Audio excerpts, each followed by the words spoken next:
Buenas tardes, Lic. Buenas tardes, licenciado. Hola, Marco. Hola, Estuardo. Qué gusto saludarte.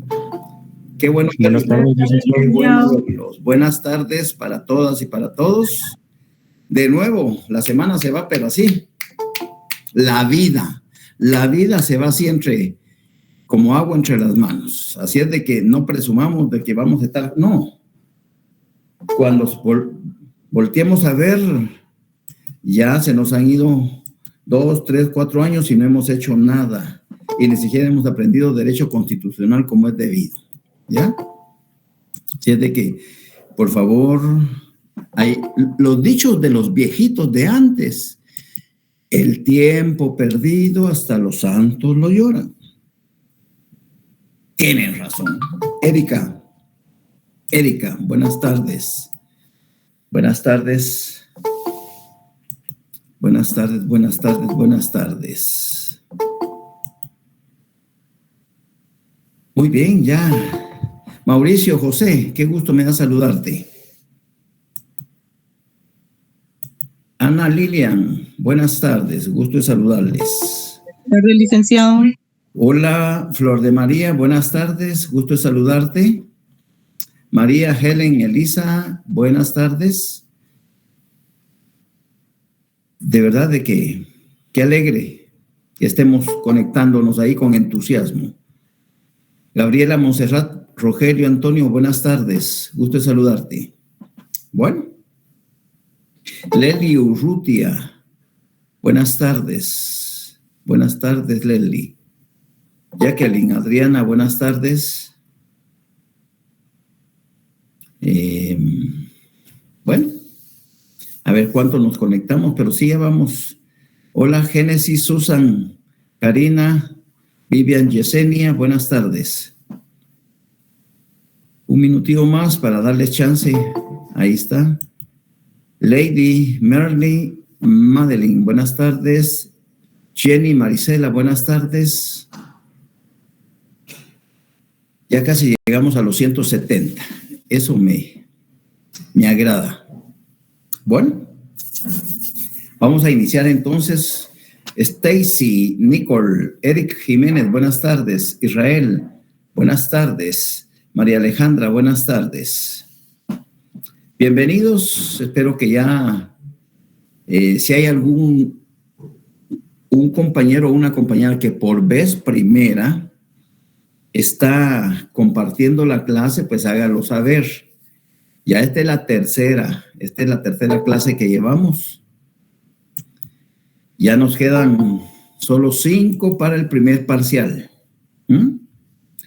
Les recuerdo que el día lunes no hay actividad docente porque se celebra, entre comillas, la fundación de la por real cédula de la Universidad de San Carlos de Guatemala y no hemos podido eliminar ese feriado que realmente es cierto, es simbólico porque en un momento dado pues era la tercera universidad en América en aquella época. Pero ahorita como está la universidad, que está como en el 2.700 lugares de las universidades del mundo, híjole. Pero bueno, a ustedes también les corresponde un poquito levantar con su entusiasmo, con su dedicación, con su entrega, con su estudio porque las buenas notas no necesariamente van a reflejar que uno tiene contenidos. Peor ahora que ustedes hacen los exámenes en grupo, 80, 85, 90, 95, pero realmente, ¿qué tienen acá? ¿Qué tienen acá en su ordenador? Eso es lo que hay que preguntarse. Muy bien. Ustedes van a decir que solo regañando y regañando, parezco padre crítico infuncional o padre crítico, ¿ya? Pero no. Es que es la verdad, ¿ya? Ya llevamos 168 compañeros, 169, llegamos a los 170. Magnífico. Si ustedes registran su tablón, ya el laboratorio número 3 ya se les subió el día de hoy con apenas 41 preguntas, ¿ya? El próximo lunes, aunque no haya actividad docente, de todos modos les voy a subir el laboratorio número 4.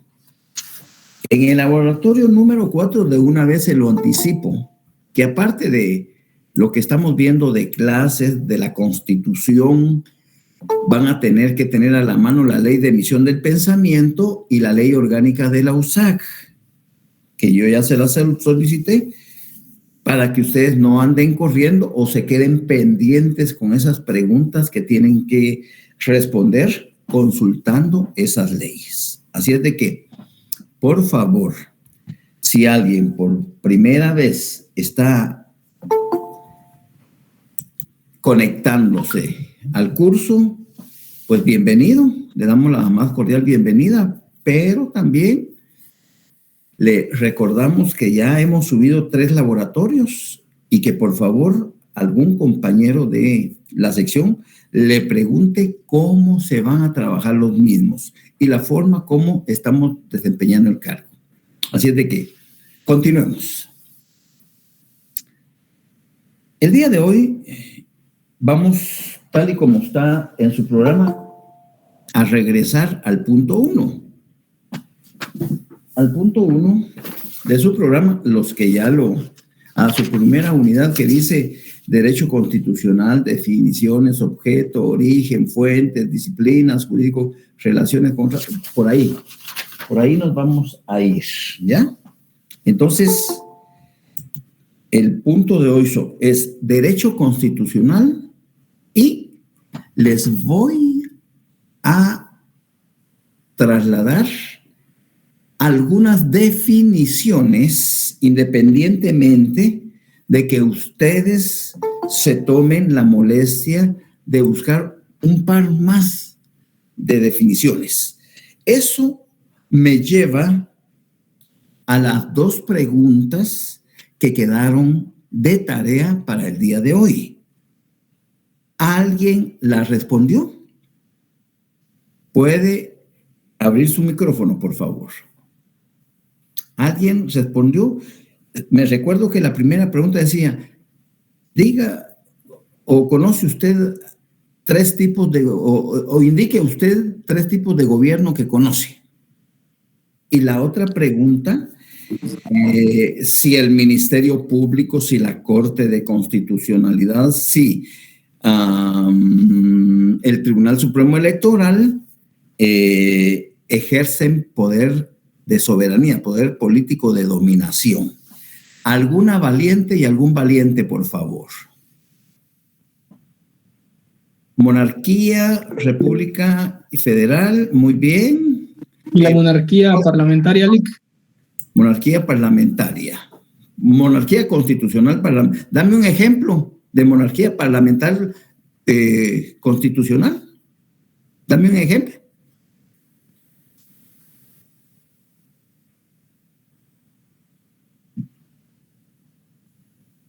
Tipos de gobierno. Es decir, cuando me hablas de dictadura, que me den un ejemplo, el Reino Unido, bueno, Inglaterra, ¿verdad? Inglaterra. Dictadura, autocracia, república. Bueno, ¿será que la dictadura es una forma de gobierno o es una degeneración de la democracia? La dictadura es una degeneración de la democracia. Es una degeneración de la democracia, porque realmente el dictador, conocemos algunos aquí en América Latina. Ortega, Daniel Ortega, ya se convirtió, aunque electo el semestre pasado, él es un dictador ya y respetó la norma constitucional. Está Maduro, otro dictador, ¿ya? Pero entonces el problema que si bien es una forma de gobierno democrática, entre comillas, nosotros sabemos que eso de democrático está sesgado a favor de los intereses del dictador.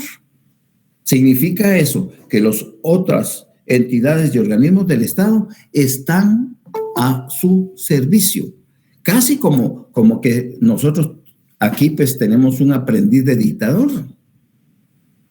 Porque el presidente de la República, que fue electo popularmente y que su encargo era: nadie me recuerda que grabé las clases. ¡Qué barbaridad! Ahí está. Entonces, desde el momento en que el legislativo realmente no cumple con las funciones que la Constitución le ha asignado y se dedica única y exclusivamente a ratificar los acuerdos o los reglamentos o las disposiciones gubernativas, realmente no está cumpliendo con su función esencial. Si nos vamos al artículo 157 de nuestra Constitución, que es donde inicia el organismo legislativo, ¿ya? Entonces, claramente dice: la potestad legislativa corresponde al Congreso de la República, tan. Bueno, pero ¿cuántas leyes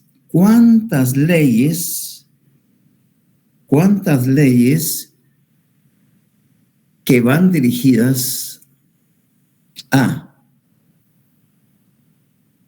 mejorar las condiciones de vida de las grandes mayorías ha emitido el Congreso en los 2 años y meses que lleva?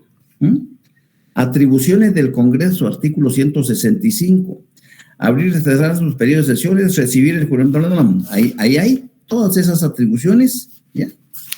Y también hay otras atribuciones en el 171. Entonces, realmente el Congreso de la República no está cumpliendo. Ninguno de los 3 organismos del Estado está cumpliendo las funciones que la Constitución le ha indicado. Entonces, está bien una monarquía constitucional. Inglaterra, por ejemplo, Francia también es monarquía constitucional parlamentaria, porque el Parlamento tiene más predominio sobre los otros organismos del Estado. Inglaterra igualmente. Los Estados Unidos de América es una forma de gobierno dentro del constitucionalismo, ¿verdad? Federal, en donde cada estado de los Estados Unidos tiene su propia constitución, correcto, pero se rigen de un órgano central. Y las órdenes emanadas de ese órgano central se le aplican a todos los estados que conforman la Federación de los Estados Unidos de Norteamérica, ¿ya? México también, muy bien, Freddy, gracias, tiene, ¿ya?, un sistema de gobierno federativo en donde cada estado de México tiene sus propias normas, sus propias leyes, su propia constitución interna, pero hay una constitución, están regidos por un órgano central que va a dirigir, en términos generales, la conveniencia o no conveniencia de la política interna o externa de México, ¿ya? Entonces el presidente es para todos los estados mexicanos, lo mismo que en los Estados Unidos Biden es el presidente de todos los estados y así se les reconoce, ¿ya? Mientras que en Inglaterra el órgano, sí, Belice, entre comillas, Belice es independiente, ¿ya? Belice es independiente, tiene su propia normas que lo rigen, pero bajo la tutela de los ingleses, ¿ya? Hay casos todavía específicos en África y en Asia, pero esas son formas de gobierno. Muy bien. La segunda pregunta: el Ministerio Público, la Corte de Constitucionalidad y el Tribunal Supremo Electoral ejercen poder de soberanía, ¿sí o no, y por qué? No, Mauricio dice que no. ¿Por qué, Mauricio? Muy buenas tardes, licenciado. Buenas tardes. Bueno, principalmente porque la soberanía está arraigado únicamente en el Estado y a través de sus órganos. Ningún otro ente que esté fuera de estos puede tomar esa soberanía. Ni siquiera una persona tomar tales derechos, a no ser que esté dentro de alguno de estos órganos.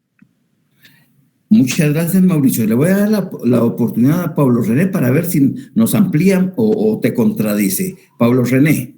Pues yo también puse algo similar. Yo puse que no, porque ambas, las instituciones que menciona aquí en la pregunta que nos dio, dicen que son instituciones auxiliares de la administración pública, es decir, que no ejercen poder de soberanía como tal. Excelente, excelente. Los felicito a ambos y espero que la mayoría tenga esa respuesta. Cuando Mauricio dice, vean, las decisiones de carácter político no se le pueden discutir a los tres organismos del Estado: legislativo, ejecutivo y judicial. Y nuestro fundamento está en la Constitución. Yo se los había leído ya en el 140, 141, que no podemos salirnos de ese esquema. La soberanía radica entre el pueblo, porque se supone que los 17, 16, 18 millones que somos, ejercemos el poder político de dominación. Bueno, el pueblo.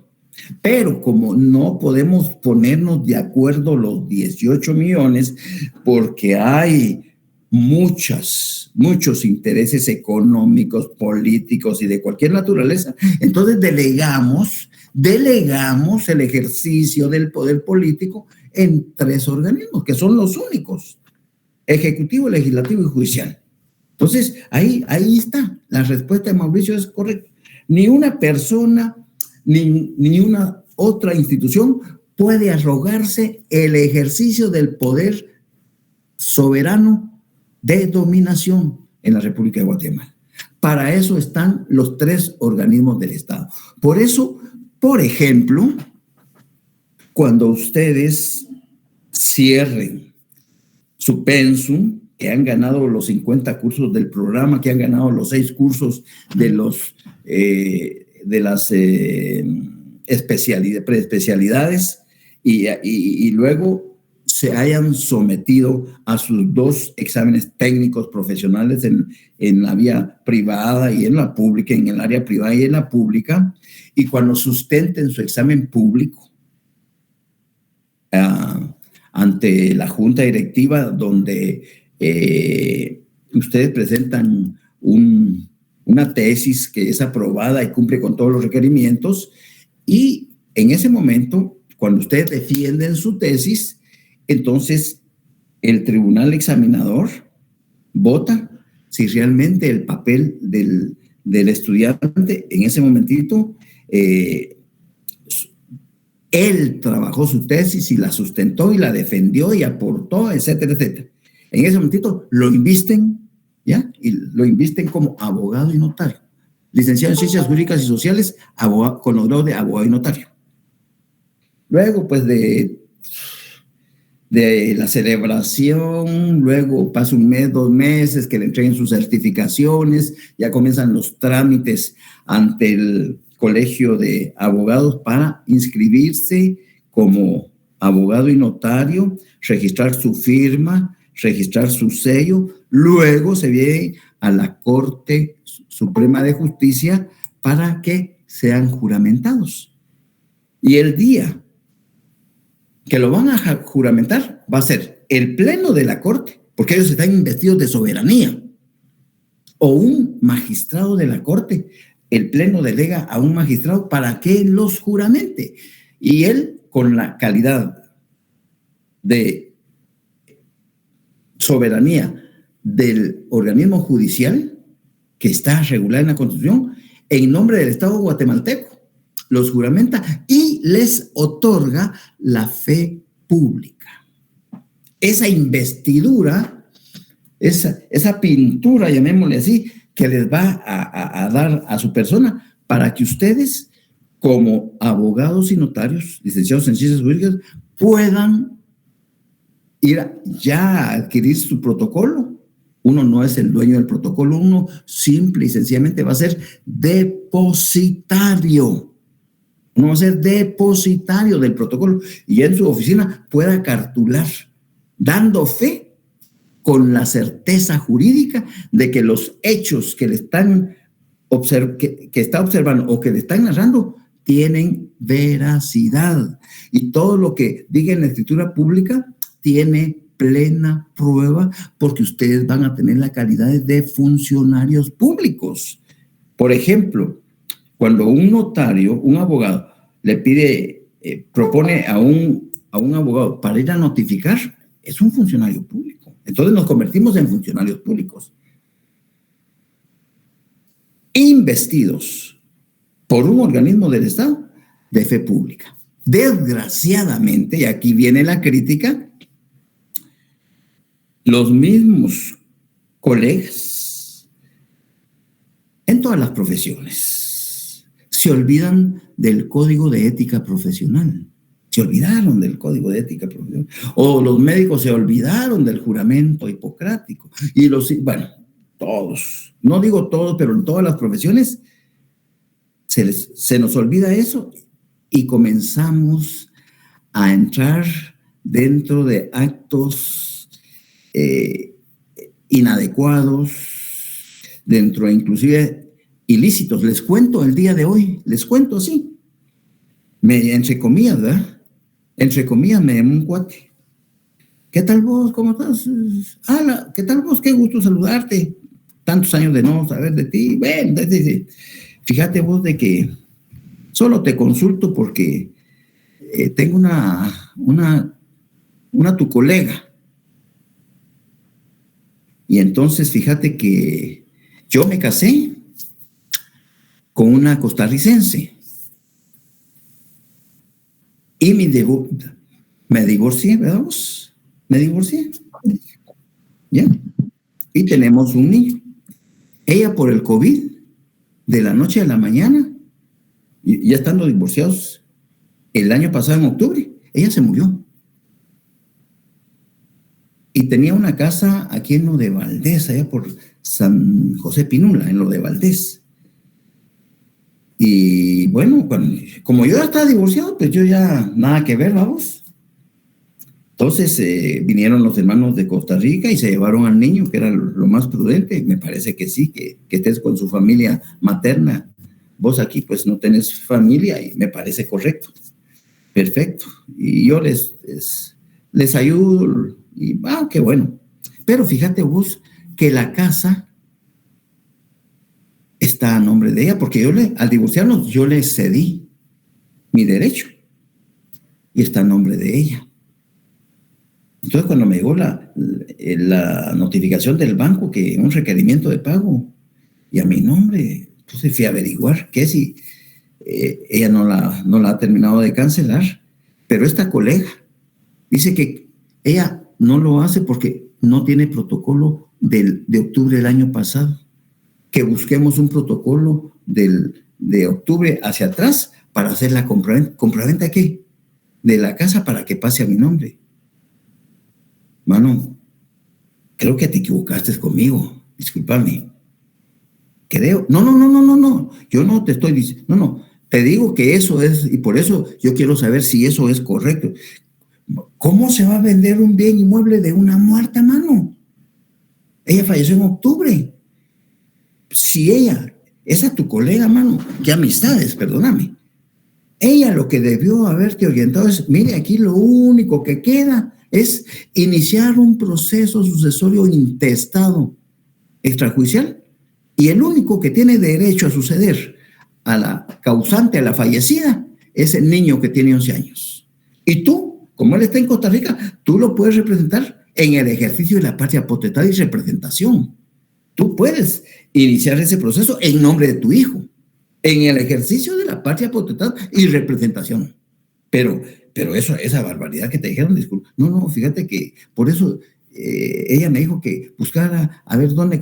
Mano, discúlpame, conmigo te equivocaste y no creo que algún colega se preste para eso. Vea, escuchen Estamos en el 2021. Vean cómo está la SAT, vean cómo están las autoridades, el EDP, cómo están, cuántos colegas están en el bote por hacer ese tipo de suciedades. Si entre el cielo y la tierra no hay nada oculto.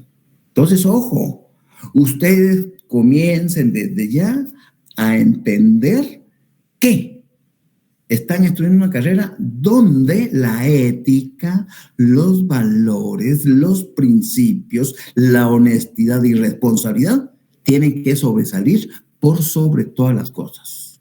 Por sobre todas las cosas. Porque si desde ya se van a prestar a hacer cualquier chapuz, entonces no estudien la facultad, no estudien la carrera, quédense como huizachis. Yo conozco huizachis que andan en BMW y con unos cadenas de oro y aquí Rolex y no, huizachis, que solo llegaron un año a la universidad y hacen trances de toda la naturaleza. Y hay colegas que se prestan a firmarles, etc. Pero eso ya será asunto de eso. Pero si a ustedes les está costando, porque yo sé que hoy cuando deje los 10 minutos y hablemos de dudas de laboratorios, yo sé que muchos me van a decir, Lick, ya comencé el segundo y solo me quedan 3 o 4. Y eso es dedicación, eso es disciplina, eso es orden. Pero bueno, punto. Derecho constitucional, rama del derecho público, ¿ya? Rama del derecho público, pueden escribir esa definición si ustedes quieren, rama del derecho público que determina la naturaleza y la organización fundamental del Estado. Breve. Rama del derecho público que determina la naturaleza y organización del Estado. Organización fundamental del Estado. Esa es una definición de las más sencillas, de las más breves. El derecho constitucional corresponde a la rama del derecho público. ¿Y qué otros derechos están dentro del derecho público? El derecho penal, el derecho procesal. Anteriormente también estaba el derecho laboral, pero ahora ya lo trasladaron de la rama del derecho público y lo colocan en la rama del derecho social. ¿Por qué? Porque protege intereses colectivos. El derecho de familia, rama del derecho social, porque protege intereses colectivos. El derecho administrativo pertenece a la rama del derecho público. El derecho financiero pertenece a la rama del derecho público. Entonces, derecho constitucional es la rama del derecho público que determina la naturaleza y organización fundamental del Estado. Segunda definición. Conjunto de normas de derecho público, aquí ya involucra, conjunto de normas de derecho público que determina la naturaleza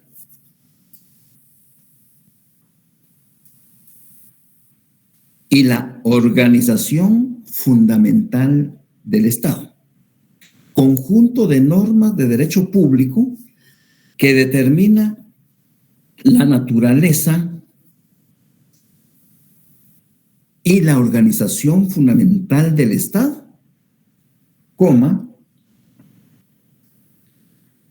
su forma de gobierno,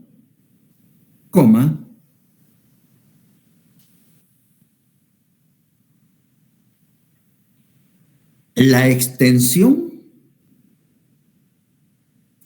y los límites de los poderes, la extensión y los límites de los poderes puestos al frente del Estado. Se las voy a repetir y se las voy a explicar. Conjunto de normas de derecho público que determina la naturaleza y la organización fundamental del Estado, su forma de gobierno, la extensión y los límites de los poderes puestos al frente del Estado. si mal no recuerdo, en la primera clase, cuando hablamos brevemente de que la Constitución podíamos perfectamente llevarnos un par de clases de todo lo que es la parte dogmática, es decir, todo lo que regula, lo que norma los derechos fundamentales de carácter individual y social. También les dije que a partir del 140 comienza la parte orgánica, la estructura organizacional del Estado. Me refiero a Guatemala, porque es derecho constitucional el que estamos viendo y tengo que hablar de Guatemala, que es lo que conocemos. Entonces, a partir del 140 comienza la parte orgánica de cómo está organizado, estructurado el Estado. ¿Cuáles son sus límites? Fíjense que si nosotros hablamos de los límites y de la extensión de sus poderes puestos al frente del Estado, diríamos lo siguiente, si quieren lo anotan. Todo lo relacionado con el organismo legislativo, ustedes lo regulan o lo van a encontrar normado en la Constitución del artículo 157 al 181. Del 157 al 181. Ahí está todo lo atinente a lo que se refiere al organismo legislativo. Si ustedes quisieran ampliar un poquito más su conocimiento del 157 al 181, Manuel. Si ustedes quisieran ampliar, ahí está, gracias Amanda. Muy bien, Amanda, gracias por su apoyo. Muy bien, gracias. Perfecto. Si ustedes quisieran ampliar un poquito más su conocimiento en relación a ese organismo del Estado, pues se tienen que ir a la ley orgánica del organismo legislativo. Es decir, que esos artículos del 157 al 181 van a ser plenamente desarrollados por estos artículos de su ley orgánica, ¿ya? Todos los artículos hasta el artículo 172, ¿ya? 172 artículos. Estos 172 artículos van a desarrollar en amplitud cómo funciona el organismo legislativo. Si hablamos del Ejecutivo, constitucionalmente hablando, ustedes lo ubican del 182, artículo 182 al 202. Del artículo 182 al 202. Ahí van a encontrar ustedes todo lo atinente al organismo ejecutivo.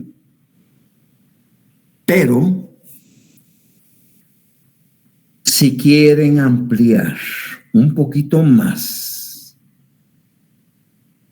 el conocimiento de lo que abarca el organismo ejecutivo, pues está su ley orgánica. Su ley orgánica del organismo ejecutivo y sus reformas. Aquí está. Y amplía, ¿ya? Amplía.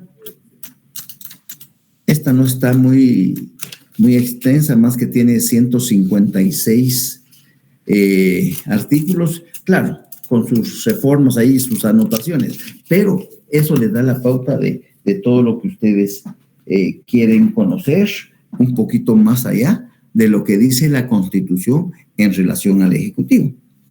Y por último, el organismo judicial. El organismo judicial dentro de la Constitución regula del artículo 203 al 222. 203 al 222. Ahí está normado, estructurado lo que se refiere al organismo judicial. Y por supuesto, si ustedes quieren conocer un poco más de ese organismo, que por cierto, esta es una de las leyes que más usamos, la ley del organismo judicial, ¿ya? La ley del organismo judicial, que en su articulado de 209 artículos, aquí, esta la vamos a salir aprendiendo al final, la vamos a salir ubicada, que es lo que me interesa a mí. No de memoria, no, pero sí ubicada. Entonces, poco a poco, ahora ya saben, 157 al 181, organismo legislativo, 182, 202, organismo ejecutivo, 203, 222, organismo judicial. Muy bien, entonces, ahí en esa segunda definición de derecho constitucional dice, conjunto de normas de derecho público que determinan la naturaleza y la organización fundamental del Estado, su forma de gobierno. Ya sabemos que nuestra forma de gobierno es republicana, democrática y representativa. Para eso está el artículo 140 en su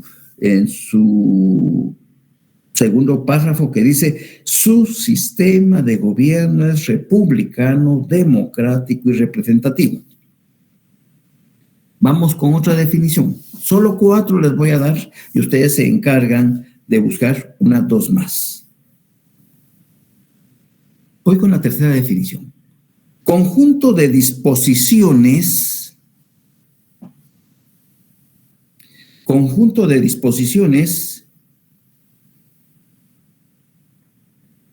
que rigen, conjunto de disposiciones que rigen la organización del Estado.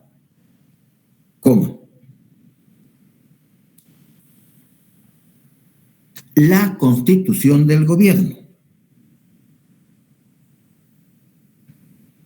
¿Cómo? Las relaciones de los diversos poderes entre sí, conjunto de disposiciones que rigen la organización del Estado, la constitución del gobierno, las relaciones de los diversos poderes entre sí y la organización y funcionamiento del poder legislativo. Y la organización y funcionamiento del poder legislativo. Voy a repetírselas.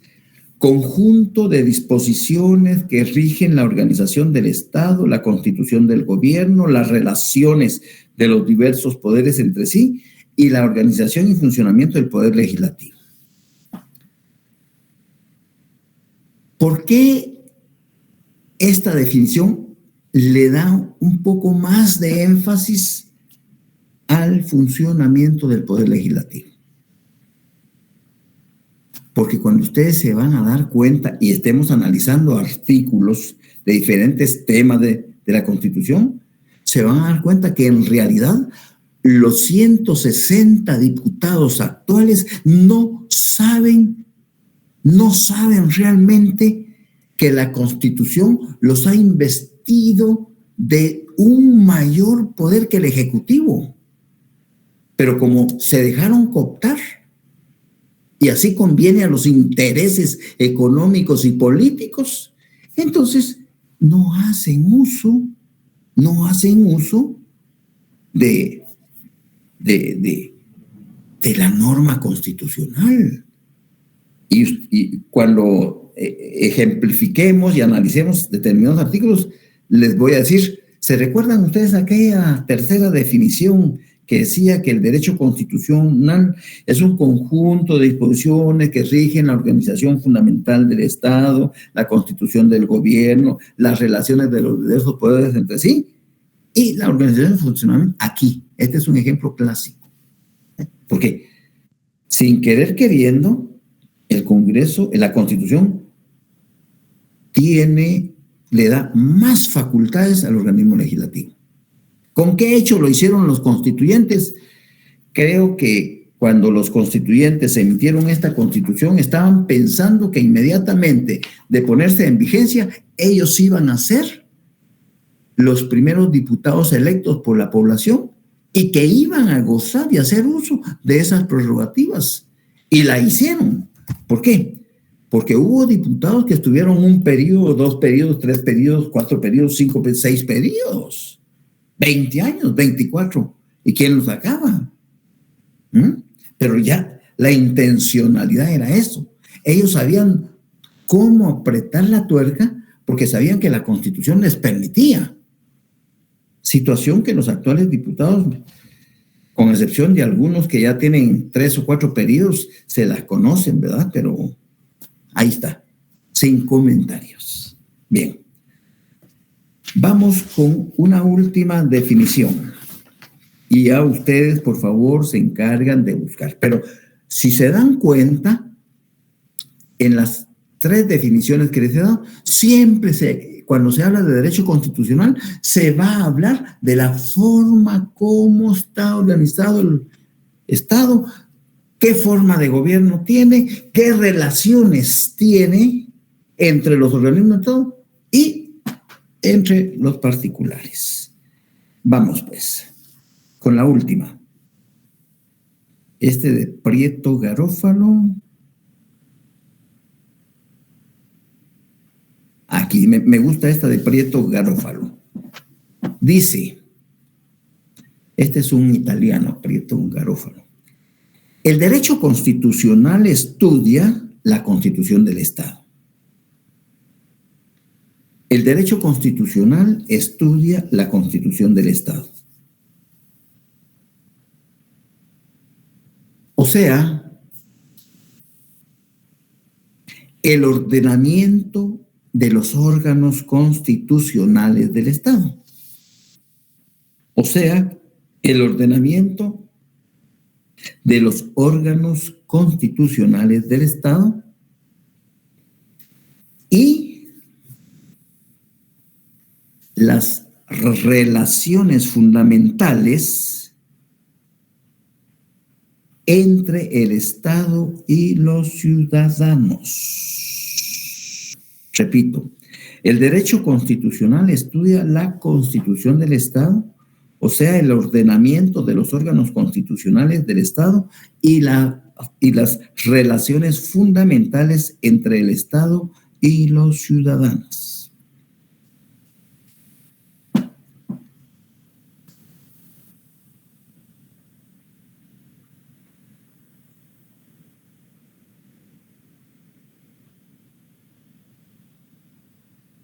Muy bien. Yo pienso que con 4 definiciones ya ustedes pueden... Perdón la interrupción, licenciado. ¿Nos podría repetir esa definición? Disculpe, licenciado. Mucho gusto. Buenas tardes. No, buenas tardes, no hay problema. Esta definición es de Prieto Garófalo, que es citado por Linares Quintana en su derecho constitucional. ¿Ya? Dice... El derecho constitucional estudia la Constitución del Estado. Gracias por el apoyo. El derecho constitucional estudia la Constitución del Estado, o sea, el ordenamiento de los órganos constitucionales del Estado y las relaciones fundamentales entre el Estado y los ciudadanos. ¿Estamos bien? Gracias, licenciado. Para servirte igualmente. Correcto, perfecto. ¿Cuáles son esas relaciones? Muy bien, muy bien. Para eso, muy buena pregunta. Leíste mi pensamiento. Fíjate que si nos vamos primero al artículo 1, protección a la persona. El Estado de Guatemala, subrayenlo por favor, el Estado de Guatemala se organiza. Ahí estamos hablando de las 4 definiciones que hemos mencionado de derecho constitucional. El Estado de Guatemala se organiza para proteger a la persona y a la familia. Su fin supremo es la realización del bien común. Es decir, que esa es realmente el qué hacer del Estado. Proporcionar a toda la población la realización del bien común. Bien común como la electricidad, bien común como el agua potable, bien común como carreteras, bien común como drenajes, bien común como educación, bien común que no haya desnutrición, el empleo, que haya suficientes fuentes de trabajo, bien común que haya una seguridad social para todos los habitantes o sea, ese es el ideal. Pero de verdad, ahora con la pandemia, es el artículo 1, Diana, el artículo 1 de la Constitución. Ahora con la pandemia, ¿qué pasó con nuestro amado presidente? ¿Qué pasó? Señores, ay, miren ustedes qué hacen. Yo me lavo las manos como Pilatos. Ayer falleció un profesor de nuestra facultad, Leonel Alvarado. Él les dio, a algunos de ustedes les dio introducción al derecho 1 y 2. Que en paz descanse, a más de alguno de ustedes conoció al licenciado Leonel Alvarado.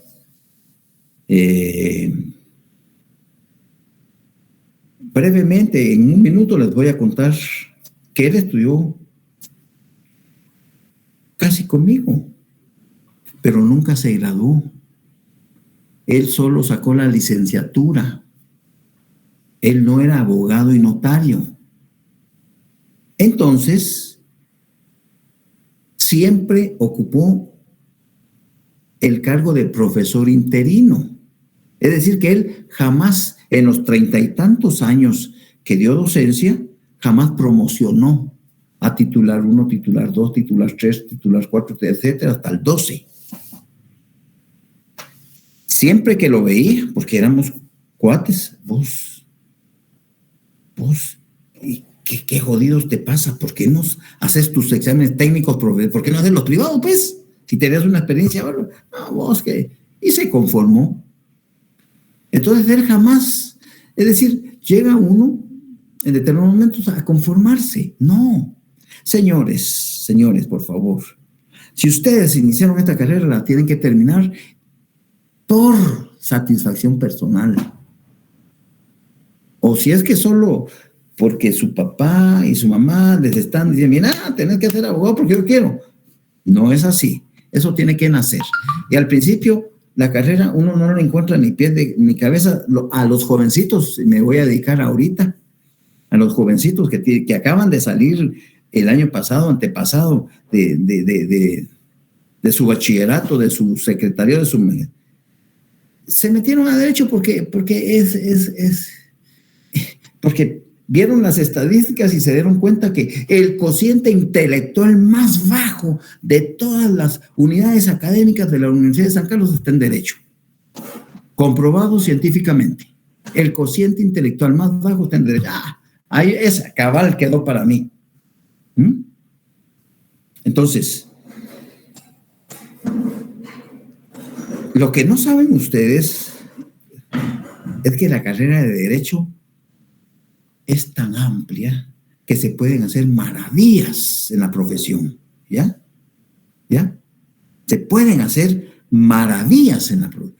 Ustedes pueden ser jueces, ustedes pueden ser fiscales, ustedes pueden ser defensores públicos, ustedes pueden ser procurador de los derechos humanos, procuradores de los derechos general de la nación, pueden ser diputados sin ser abogados, hasta pueden ser profesores como yo para dar clases, pueden ser asesores, pueden ser secretarios de la presidencia, etcétera, etcétera, etcétera. Es decir, la amplitud.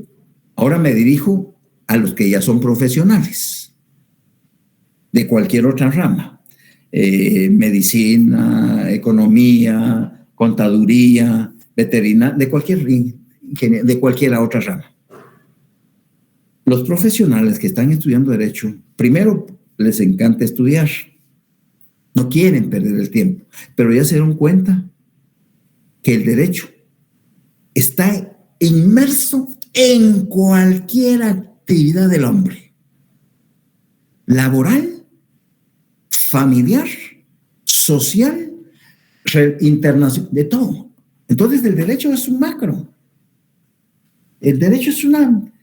Ahora hay tantas especialidades en derecho marítimo, derecho espacial, que acá todavía no las manejamos, ¿ya?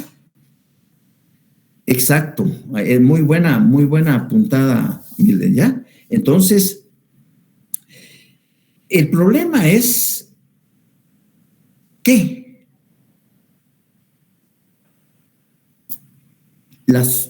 no digo que en nuestra facultad no hayan docentes que nos quedan debiendo, los hay, y yo me incluyo dentro de eso. Yo no soy, yo soy un profesor que estoy dentro de la mediocridad, de la medianía, ¿ya? Pero trato de ser responsable y trato de invitarlos a que ustedes me superen, a que ustedes realmente sean mejor que este servidor. Lo único que tienen que hacer es estudiar, leer, porque el abogado o el notario no domina todo. Créanme, es tan amplio. Tengo 48 años de tener oficina, porque comencé desde el 7º semestre a poner mi oficinita, y sigo aprendiendo. Y tengo que ir ahí con la fuente, con los que saben. Mire, perdone, me dedico solo a notariado. Yo no litigo. En toda la carrera nunca he litigado. Divorcios voluntarios, titulación sobre todo, cuestioncitos así. ¿Por qué? Porque, hola mijo, buenas tardes. ¿Por qué? Porque desgraciadamente todo es para que los procesos caminen, ya sea en el Ministerio Público, ya sea en los tribunales, tiene que caerse muerto. Y yo tratando de hablarles a ustedes de valores y de principios y haciendo esas cuestiones como que, o por ejemplo, me puse a pensar, ¿cómo voy a defender que es inocente un violador de un niño o de una niña de 3, 4, 5 años? O de un asesino, que no es un asesino. No. Yo, perdónenme. Cuando hay algunos principios y valores, uno dice, no, eso no es para mí, ¿verdad? Entonces, inclusive en el notariado, el caso que les estaba contando hoy, imagínense, cómo una colega le sugiere a su cuate, mira, yo porque no tengo protocolo, ¿ya? De octubre para atrás, pero busquemos. Carlos Pérez, puedes activar tu micrófono. Muchas gracias, licenciado. Licenciado, perdone, solo una consulta con lo que usted acaba de comentar ahorita. Digamos que cuando se da estos casos, y sabemos nosotros que todas las personas, hasta no, como dice el derecho, hasta que no hayan sido vencidas en un juicio, no se les puede declarar culpables de un delito. Así es. Pero, digamos, en el caso de nosotros, por ejemplo, ¿cómo podemos saber nosotros si realmente es violador, si es asesino, y piden la asesoría o la tutoría de un abogado? ¿Cómo hace uno para saber si lo puede defender o no, según sus valores, sí, licenciado? Perdón. Correcto. Fíjate que el tema es espinudo, ¿verdad? Es escabroso, pero sí, fue capturado en plena flagrancia, ahí no hay discusión. Ahí no hay discusión. En plena flagrancia. 2. Regularmente, si te das cuenta, los delitos de abusos y de maltratos de menores siempre se dan regularmente en un alto porcentaje, tal vez un 70, un 80, dentro del círculo familiar. Dentro del círculo familiar. Por ejemplo, a veces hay madres que están divorciadas exactamente, hay madres que están divorciadas o separadas del papá de las niñas, de los niños, pero están enamoradas de otro hombre y este es un abusador. Y se dan cuenta, pero no dicen nada. Mira el caso de la Norma Cruz, de Sobrevivientes. Ella fundó los Sobrevivientes. ¿Por qué? Porque el marido que tenías estaba abusando de la hija de Norma Cruz. ¿Ya? Y por eso que fundó Sobrevivientes. Entonces, regularmente eso se da dentro tíos, primos, y entonces se amenaza a la víctima, si es un niño, una niña, que se va a matar a la mamá y se va a matar a los hermanos y todo. Entonces, eso hace que... Pero, y ahora ya no es tan típico ese tipo de abusos en el interior de la... No, se da en las grandes familias, en las mejores familias. Lo que pasa es que por el qué dirán, pues, callamos. Y ese es un fenómeno universal. Mira eso de la pornografía. Gente que tú no crees que esté metida en ese rollo. Hace muchos años, tal vez tú, Carlos, no sé qué edad tienes, pero te acuerdas de Pandora's Box. Pandora's Box era una casa cerrada de solo gay y de homosexuales que funcionaba allá enfrente de Cibol, ahí por la 7ª Avenida, no sé, en una diagonal, donde ya Cibol ya no está, pero ahí era Pandora's Box. Eso era famoso, atrás de un hotel, así, en la esquina de un hotel. Exacto, correcto, sí, no, hay profesionales, ¿ya? Están enfermos, ¿ya? Gente que necesita ayuda y con el dinero o la amenaza es suficiente. Entonces, ahí es donde la Procuraduría General de la Nación, a través de las secciones correspondientes del Procurador de los Derechos Humanos y las otras instituciones, deben de velar, ¿ya? Entonces, te digo de que es un problema que es del conocimiento de todo el mundo, pero nadie dice nada y nadie nada, comenzando con nuestro mandatario, ¿verdad? Yo no tengo nada, yo no soy quien para juzgar. Yo no sé quién para juzgar. Pero si desde ahí viene el ejemplo, ¿qué se puede esperar? ¿Qué se puede esperar? Muy bien. Jóvenes, me llevo 1 hora, tenemos 5 minutos para dudas. Carlos, ¿quedó clara tu respuesta? Creo que todavía hay algunas dudas, licenciado, pero gracias por la explicación. Correcto. Tenemos que ir a los medios científicos, está el INASIF, etcétera, etcétera, pero tenemos que ahondar más. Ana Jimena, dime. Buenas tardes, licenciado. Buenas tardes. Fíjese, en el laboratorio 2, yo en la primera puse normas constitucionales, pero no sé si estoy bien. Esta clase de normas regulan toda la actividad del hombre que no se refieren a la actividad del Estado. En otras palabras, desarrollan la norma constitucional. La respuesta es normas ordinarias. Okay. Normas ordinarias, ¿ya? Sí, normas ordinarias. Porque una norma ordinaria va a desarrollar a la norma constitucional. Tienes razón tú porque no lo hemos explicado en clases todavía, pero yo me voy adelantando para que ustedes vayan sintiendo esa emoción. Catherine, Ovidio, dime. Agustín Obando. Yo tengo duda de la número 14. de la número 14, cuando a un extranjero se le deniega la aplicación de justicia por parte de los tribunales del orden común, ¿a qué vía debe acudir esa persona para resolver su situación? ¿Alguien que me dé la respuesta?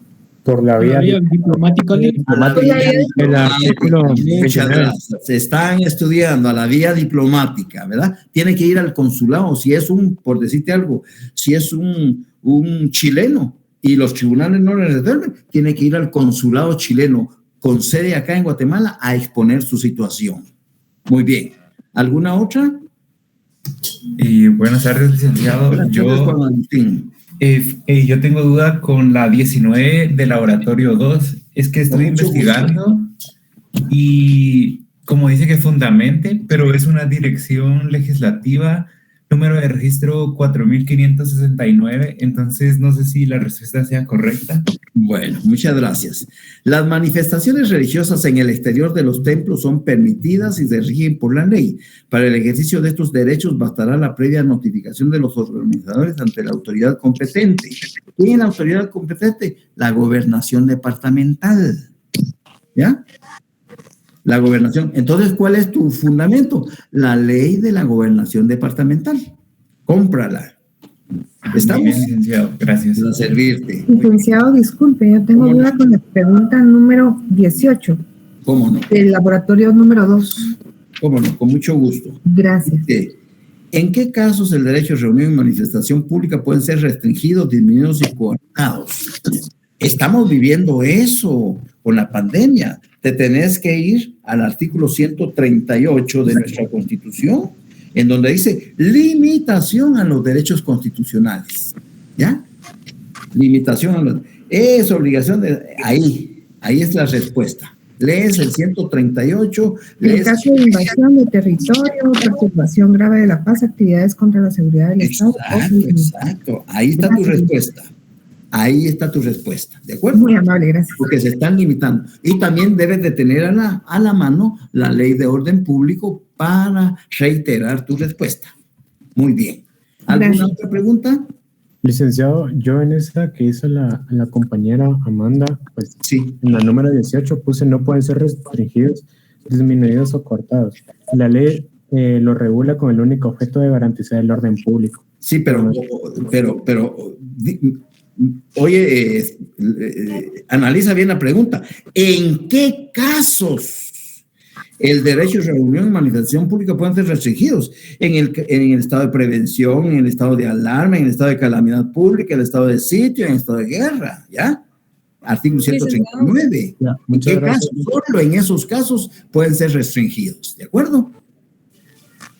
Sí, licenciado, muchas gracias. Muy bien. ¿Alguna otra? Número 13, ¿quién está licenciado del laboratorio 2? ¿La pregunta? La pregunta 13. ¿Cómo no? El laboratorio número 2. ¿Cómo no? Si qué bonita la pregunta. Si una autoridad administrativa, de repente que hasta en el examen se la pongo, si una autoridad administrativa no resuelve dentro del término de ley, que ya usted sabe de cuántos días es, una solicitud planteada por un particular y han transcurrido más de 50 días sin que se tengan noticias favorables o desfavorables sobre toda solicitud, sobre dicha solicitud, se opera el silencio administrativo. Investigue, por favor, qué dice la doctrina al respecto sobre el silencio administrativo. Bueno, primero nos tenemos que ir al artículo 28 de nuestra Constitución. 28 de nuestra Constitución, que es el derecho de petición. Es que, vean, yo los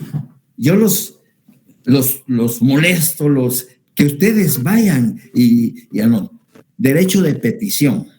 Los habitantes de la República de Guatemala tienen derecho de dirigir individual o colectivamente peticiones a la autoridad, la que está obligada a tramitarlas y deberá resolverlas conforme a la ley. Y aquí viene la explicación. En materia administrativa, el término para resolver las peticiones y notificar las resoluciones no podrá exceder de 30 días. 30 días hábiles. Tú haces una solicitud en Pagua, tú haces una solicitud a la empresa eléctrica, tú haces una solicitud a la Dirección de Transportes, a cualquier lado. A un centro de salud, a cualquier lado. haces tu solicitud con fundamento en el artículo 28. Ellos tienen 10, 20, 30 días hábiles para resolverte y notificarte. Pero pasaron 50 días. ¿Qué dice la doctrina? La doctrina dice que, voy a quitar esto para que, la doctrina dice que transcurrido el término de 30 días y no me han notificado, debo de entender que la respuesta es desfavorable. Es decir, ahí se opera el silencio administrativo, porque tengo por desfavorable la respuesta a la solicitud que hice. Eso es lo que dice la doctrina del silencio administrativo, que puede ser un silencio administrativo positivo o puede ser un silencio administrativo negativo. ¿Ya? Pero en este caso, pasaron 50 días y no le han resuelto, se operó el silencio administrativo. Debo de entender al peticionario, debo de decirle, mire, su solicitud de plano fue denegada, fue rechazada, va a ser desfavorable. ¿Estamos? ¿Te quedó claro? Iremos ampliando de a poquito, con ejemplos de artículos de la Constitución en su momento, lo que es el silencio administrativo positivo y negativo. ¿Te parece? Sí, está bien, gracias, licenciado. Muy bien. ¿Alguna otra, la última?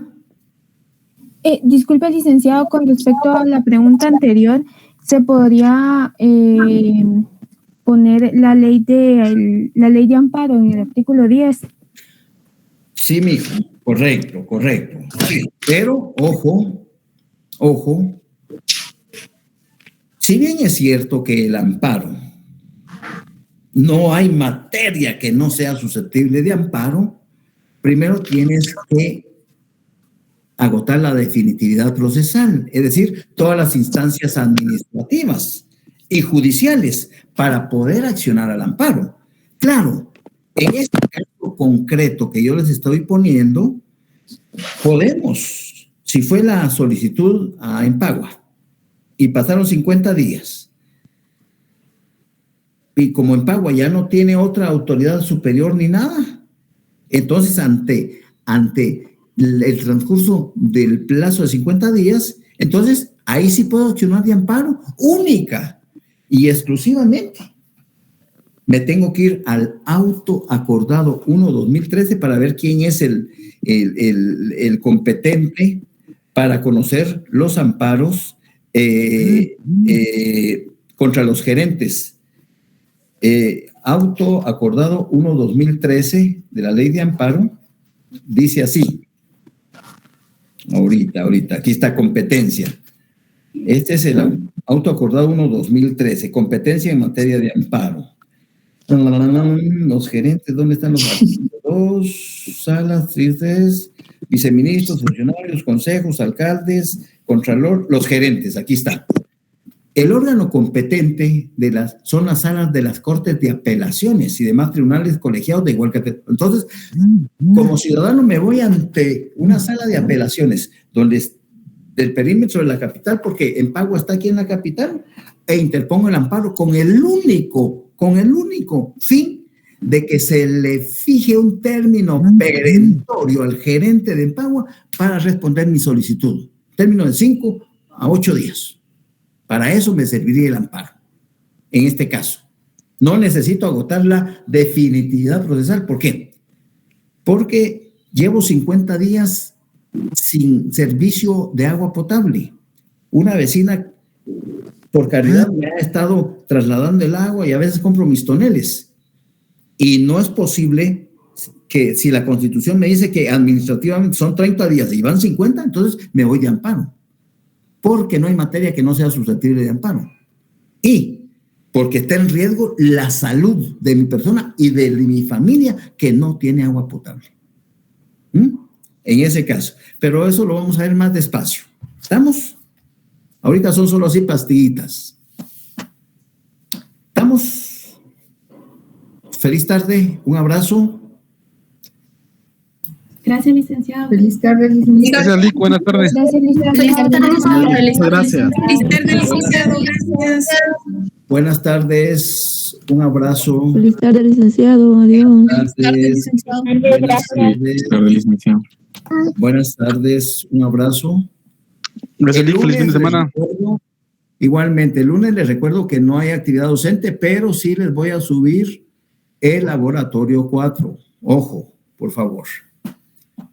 Disfruten el lunes su descanso y aprovechenlo a repasar. ¿Estamos? Buenas tardes, un abrazo. Feliz tarde, licenciado. Buenas tardes, feliz fin de semana. Cuídense, por favor, que esto de la pandemia está jodido, entonces cuídense, por favor.